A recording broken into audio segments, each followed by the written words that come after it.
Hello, today I'm going to be taking a look at these Paul Rubens 5th generation Artist Level Watercolours. They also go by the name of Youlan.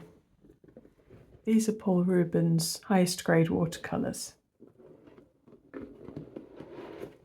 They come nicely presented in a sturdy cardboard box with a microfiber cloth around the tin. You can get this set in a pink or black version.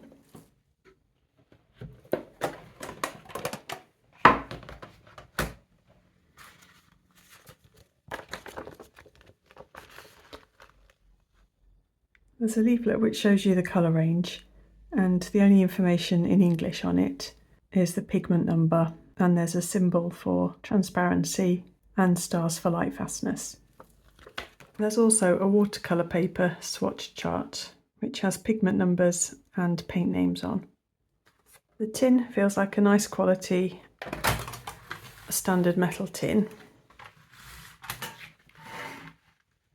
I've opened a couple of the paints when I gave a first impressions view of this in an art haul video.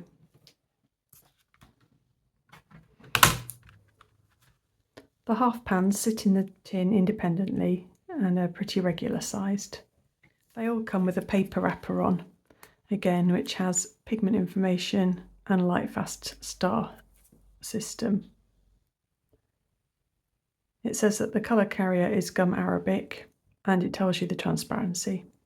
I've had the 24 set of these paints before and I found them to be nice quality, though they didn't replace the watercolour paints which I already have, which I've built up gradually from lots of different brands. But I'm excited to try this set out with a wider colour range of 48. I want to just swatch them out first of all.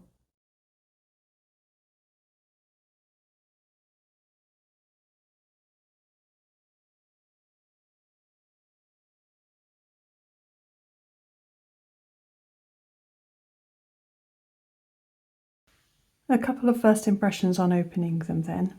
The individual pans don't have any markings on them, so I was careful to keep these in the right order, according to the swatch chart. Most of the paints look to be individual blocks.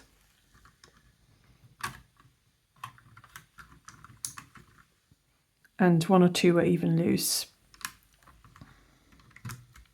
But then there were a few paints which look like they've been poured in.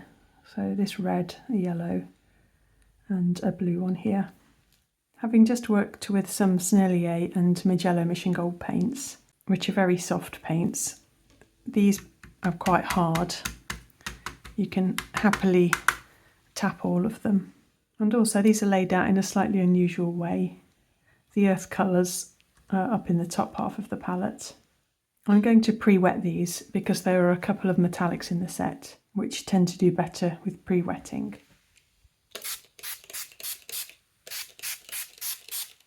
So to swatch out,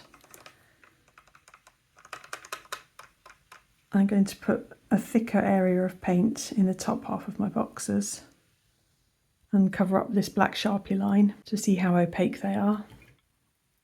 And then I'm going to put water in the bottom half of the box and draw down the paint section into the water section so that I can see how fast the colours flow and what they disperse like. I'll just do it on a more visible one.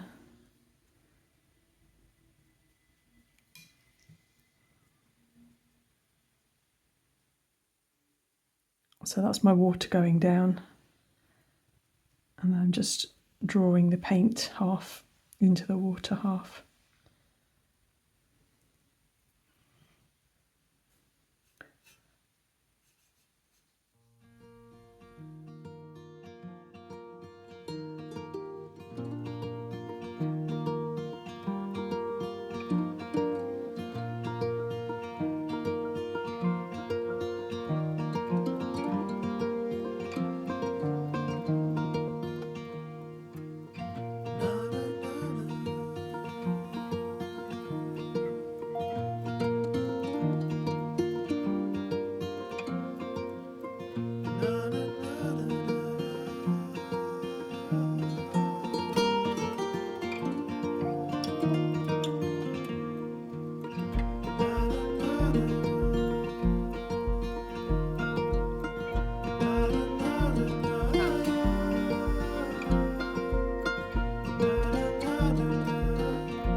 Using these paints was quite an enjoyable experience then. Apart from the metallics, they all re-wet quite easily and felt really nice and pigmented. I'd have preferred that there wasn't a white or the two blacks in the set, and I don't really see the point of the silver and the gold. On their own they were very pale and not very opaque at all. For the other paints, I'd say that they behaved as I would have expected them to. For example, the cadmium colours felt really rich and quite heavy. The earth yellow, Venetian red and Indian red were quite opaque, as were the two cobalts, and Naples yellow.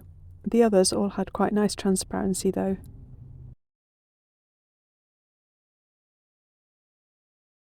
On the second page there was quite a nice range of blues and purples, but I didn't really like the greens just as they were.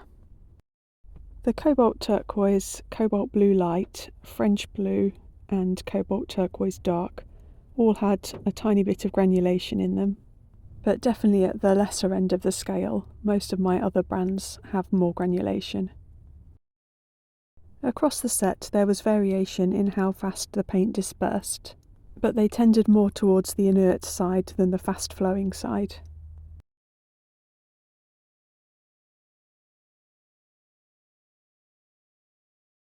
Next I decided to do a splodge and scribble painting, which is where I lay down watercolours first and then go over the top with an ink pen and other mixed media. I'm using Baohong cold pressed paper and silver black velvet brushes in sizes 12 and 8. I ended up painting a bit more precisely than I usually do for a splodge and scribble painting, but quite enjoyed myself and just went with the flow. You can also see with the clouds and this bit of sand that the paint lifts reasonably well, though this will vary from colour to colour.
There was definitely some colour shift as the paints dried, but they layered up quite nicely.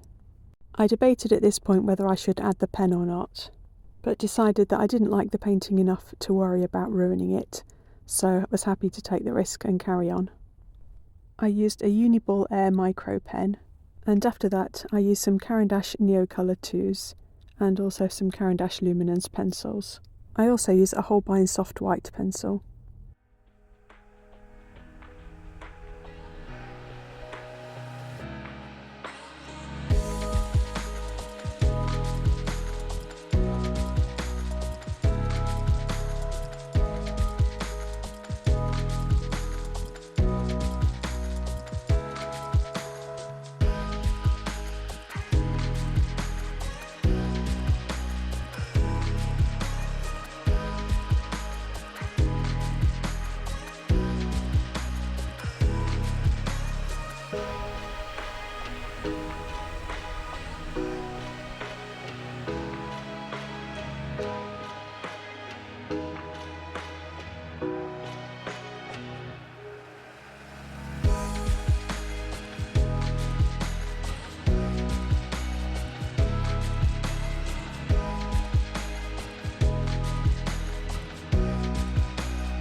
So I found the paints themselves fine to work with, and there were some in particular that I quite enjoyed there.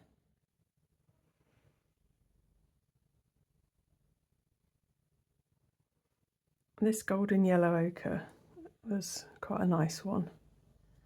I was also glad to have this, well, it's called Andike brown, but I think they might mean Van Dyke brown. But I did like that one.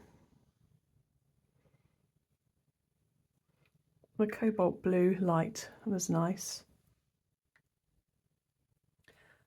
The quinacridone violet was a useful mixing colour to get some of my purple tones into the beach.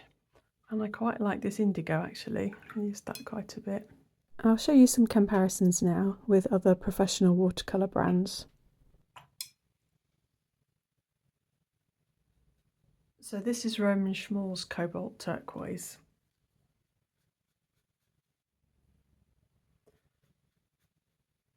And this is the Paul Rubens one. So although these are the same name, Cobalt Turquoise, they're actually different pigments. This is PB36, whereas the Paul Rubens one is PG26. So not fully a true comparison. But if I show you my other PG26, this is Schminker's Cobalt Green Deep. It's actually quite comparable and shows, I think, why the pigment numbers are more important than the paint names. Next, this is the Paul Rubens French Blue PB29. And then we've got Daniel Smith's French Ultramarine PB29, followed by Schminker's French Ultramarine. They lay down quite similarly, but granulate to different degrees, which I'll show you later.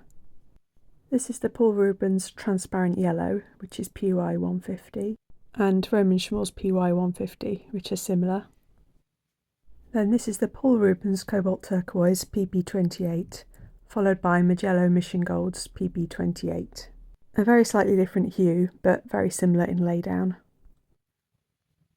This is Paul Rubens Olive Green, and then Sennelier's Olive Green. I wasn't particularly trying to match pigment numbers between these two, but just wanted to show some other professional brands comparisons.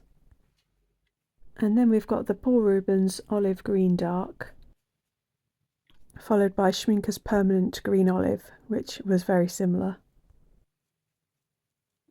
I'll just show these up close.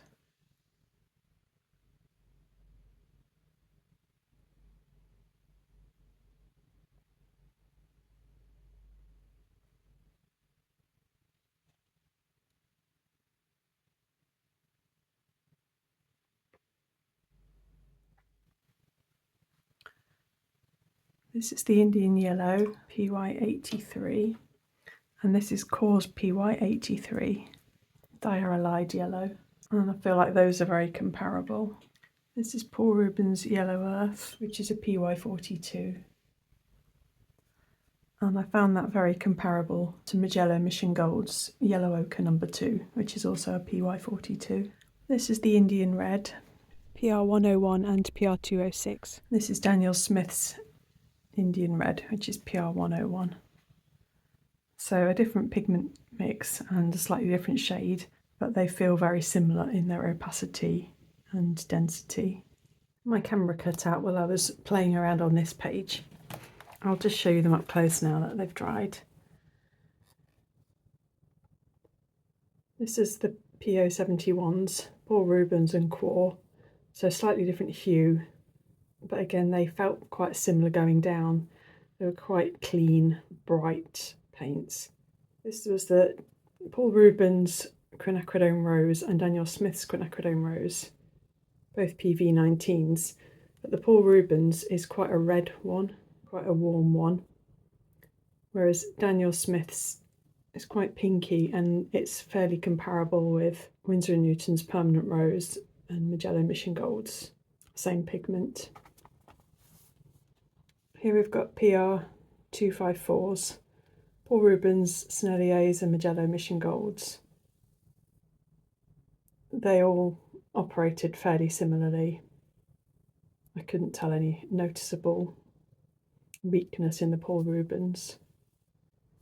And then I was looking at burnt siennas. Paul Rubens here is PR101 and PBK9. I've got the Winsor & Newton one, which is PR101, and then the Cause one, which is PBR7. The Paul Rubens one is kind of more reddy than the others. Next, I'd like to try mixing up the burnt sienna and French ultramarine, because that's quite a common mix for a nice neutral. Actually, before I forget, I just want to show you, if I can, the mass tones of these. So on this page, the transparent yellow PY150 has a tiny bit of sheen to it, but the others, maybe a little bit here on the PR254, but the others are quite nice and matte. And on this page, in the mass tone, there's a little bit of sheen to the sap green, the olive green dark, and the lamp black, a little bit in the dioxazine violet, and then on these two, the quinacridone maroon and the quinacridone magenta. I don't know if it's picking up in the camera or not, but a very slight sheen where it's very thick. So this is Paul Rubens Burnt Sienna and French Ultramarine.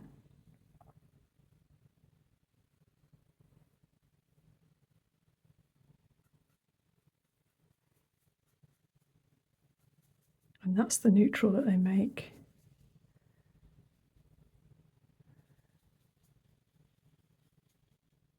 And then with my favourite ones, I've got the Winsor & Newton Burnt Sienna.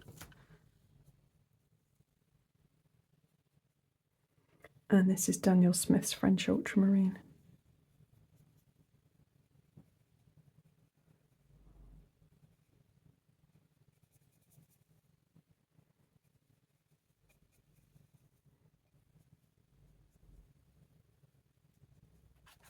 And that's the neutrals that those make.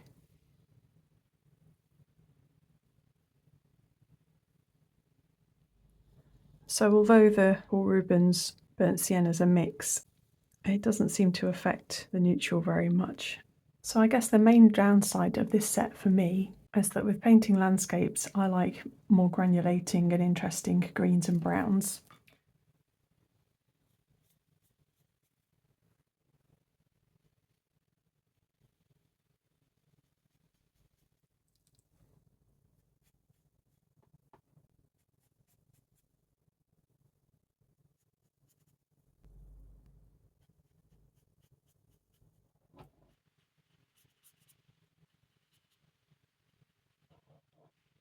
So now they've had a chance to granulate a little bit. Here's Daniel Smith's Undersea Green, Rembrandt's Dusk Yellow, Rosa Gallery's Golden Brown, and Rosa Gallery's Jade Green. So overall, I'd say my opinion of the set is that it's got a good range of clean, smooth colours. There are a lot of single pigments in it, and in testing them out today, it felt like a lot of them were comparable with my other professional grade watercolours. At around £100 for the set, it's quite expensive, but way cheaper than 48 paints of other brand professional watercolours. For me personally, I'd rather have fewer standard mixing watercolours and then spend my extra money on just individual paints that I find more interesting and are more useful for me in how I paint. So I guess it's a case of working out what's going to suit you best. I personally, when I'm painting, want to get on with it quite quickly, and I don't want to take the time to mix up various watercolours. So I do love my favourite pre-mixers. And as I said, the browns and the greens in this Paul Rubens set don't really cut it for me. I don't particularly enjoy them. And here's my painting again. Because I wasn't really enjoying the lack of texture, I got out my Unison soft pastel landscape set and just added a bit more movement and texture with those. I'm not particularly skilled at just plain watercolour paintings anyway. I always like turning to mixed media afterwards to add what I feel the pictures are lacking. So the paints themselves were fine, but I just found it easier to get the texture I wanted with other mediums. So hopefully this video has given you a bit more of an idea about the set. As long as you're aware of the range of colours and the smooth quality of most of them, then I think it's a pretty decent set.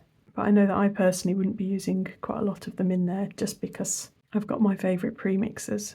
Thanks ever so much for watching. Bye!